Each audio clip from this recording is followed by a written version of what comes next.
Quand la baleine bleue tourne son immense corps à 180 degrés, c'est le signe qu'elle s'apprête à passer à table.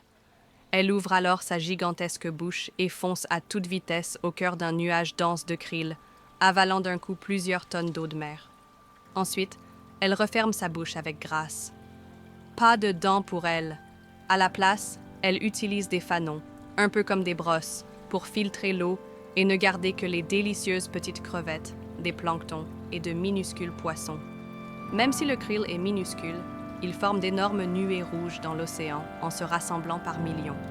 Chaque jour, la baleine bleue peut engloutir jusqu'à 4 tonnes de krill, l'équivalent du poids d'un éléphant adulte. Et en période de festin, elle peut même en manger jusqu'à 6 tonnes. Heureusement, le krill est incroyablement abondant et se reproduit à vitesse grand V, ce qui permet à ces géants des mers de ne jamais manquer de ravitaillement. La baleine bleue est, sans surprise, le plus grand animal ayant jamais existé sur Terre.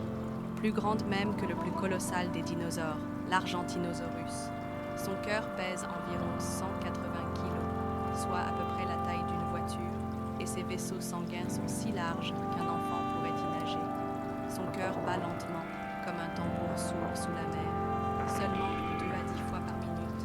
Une belle astuce pour économiser de l'énergie avec un si grand corps. Quand elle remonte à la surface pour respirer, elle expulse un impressionnant jet d'eau, haut de 10 mètres depuis son élan, un vrai spectacle. Malgré sa taille gigantesque, la baleine bleue est d'un naturel paisible. Elle n'attaque jamais volontairement de prédateurs, mais elle n'est pas totalement à l'abri. L'orque, qui ne fait qu'un tiers de sa taille, est redoutable grâce à son intelligence et son sens de la coopération. Les orques ont déjà réussi à chasser de jeunes baleines bleues, et parfois même des adultes. Si tu regardes attentivement, tu remarqueras que la peau de la baleine bleue est presque exempte de balade, bien plus lisse que celle de la baleine à bosse. C'est parce qu'elle nage très vite, jusqu'à 50 km/h, et qu'elle parcourt d'immenses distances sans rester longtemps au même endroit. Résultat, les parasites ont peu de chances de s'accrocher, mais ce n'est pas tout. En plus de sa taille et de sa vitesse, elle possède une des voix les plus puissantes du règne animal. Son chant peut atteindre les 188 décibels, plus bruyant